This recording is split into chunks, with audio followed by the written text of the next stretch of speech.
a little margin, the slowest in the field. And the lane 1 draw, not great for her. Here is Elaine Thompson, won the Jamaican 100 title a couple of weeks ago. She won in Lausanne as well this year with 10.93. She's in wonderful form.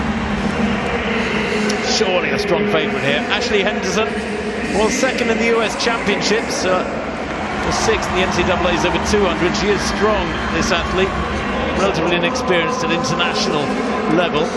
Bianca Williams, well, Commonwealth bronze medalist back in Glasgow in 2014 at 200. Sixth in the Commonwealth Games last March. And second in the UK Championships over 200. That's a better event. A couple of weeks back. Ombissa Zango of France, Mediterranean Games champion just a couple of weeks ago in Tarragona in Spain. Second in the French Championship. She's a late replacement, by the way, for Carole Zaï of France. Wai Yongli of China, semi-finalist, the world indoors over 60 metres a couple of years back. She's a very quick starter. Watch her in lane 6. Karina Horn, the South African team captain, can she lead by example?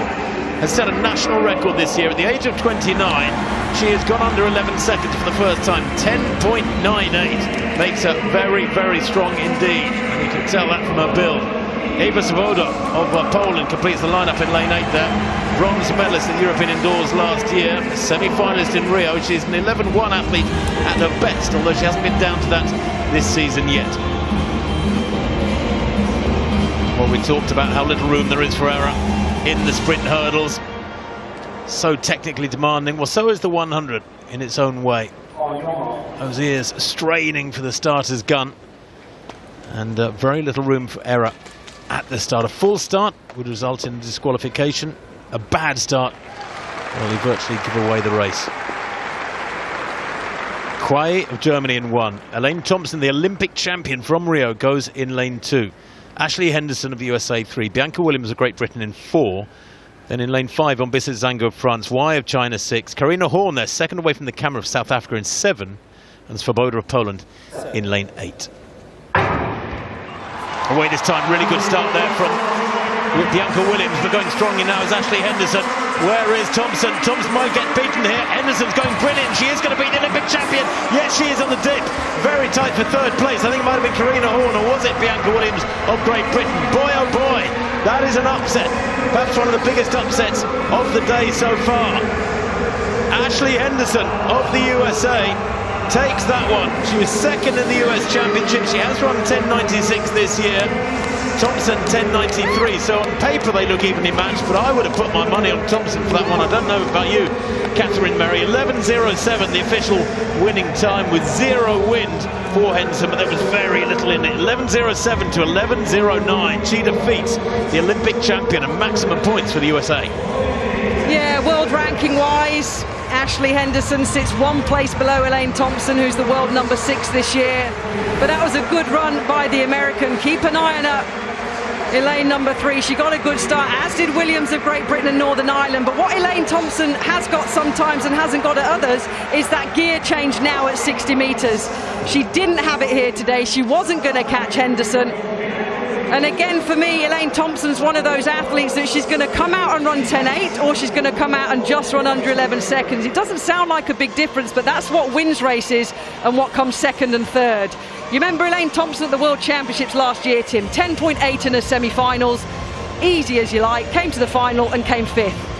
That's a big win for the American there, and a good win as well, and good points. It is. You know what? The USA hadn't won an event all night until about 15 minutes ago. Then they win 2 in a row on the track. The men's 800 through Clayton Murphy, and now that women's 100 through Ashley Henderson, racking up points as this first day draws to a close. The relays to come on the track. But those are important points for that USA squad. Normally so strong, the number 1 track and field nation on the planet under normal circumstances.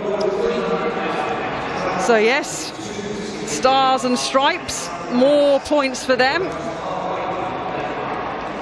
And a good win for Ashley Henderson, 11.07, Elaine Thompson 11.09.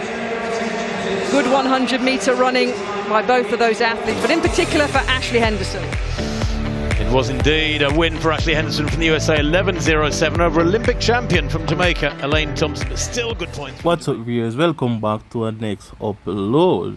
If you are new with Jamaica Sports Nation, for right now, we are doing some reruns and some recap on some of the greatest races over the past years. And this was back in 2018 at the World Cup Championship, where Elaine Thompson faced off in the women's 100 meter. I'm not gonna lie, Elaine Thompson had a good starting, but she failed to get that second gear to literally hit in to finish the race and get first place. But nevertheless, she got second place. And first place winner only won by 2 seconds. So it was like head to head and neck to neck. It was a very, very close race. And I'm not gonna lie, Elaine Thompson has been doing it for a while now. She has been doing track and field for many, many years. And she been stamping her name in the track and field world.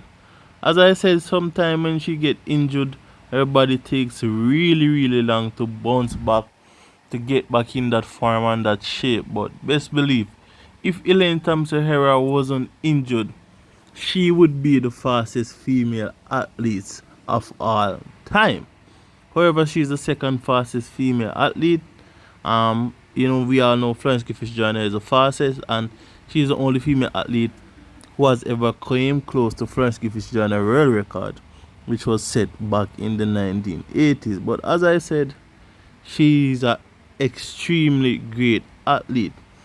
If it wasn't for her injuries she sustained over the past years, she would be unstoppable on the track. However, this 2025 track and field season, I'm praying she's not injured so she can literally come back on the track and dominate race how she would have normally wants to. But many people has been saying since she switched her coach, because we all know Stephen Francis was her coach, since she's not training with Stephen Francis, she hasn't really been performing as good as how she would have normally wanted to performing since that change of coach. But as I said, all you have to do right now is just pray for her so she can come back on the track, dominate and win some races. But as I said, she's one of my favorite female sprinter or favorite female athlete. She's definitely one of my favorites because she's such a fast athlete.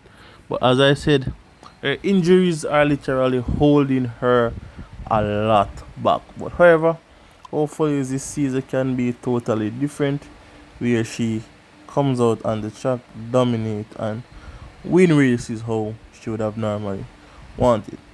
Definitely stay tuned and definitely do remember to subscribe. Thanks for watching.